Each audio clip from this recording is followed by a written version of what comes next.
আমরা আজকে ঘুমাতে যাবো। দেখো সবাই জামা চেঞ্জ করেছে, পাখি ওই জামাটা পরেছিল, ওই জামাটা চেঞ্জ করে ফেলে। আমরা এখন ঘুমাতে যাবো।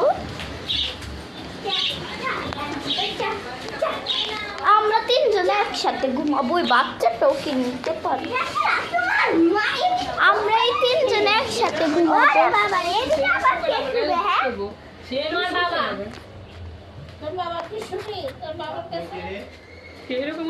আমাদের সাথে ঘুমাবো। কি এটা? অনেক মতো গরম পানি কে তুই পানি খাবে বলছে? বেশি করে পানি খাবা। বিসমিল্লাহ বলছো?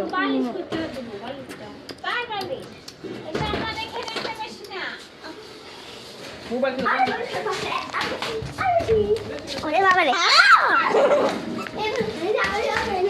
আজকের জন্য সকালে দেখা হবে।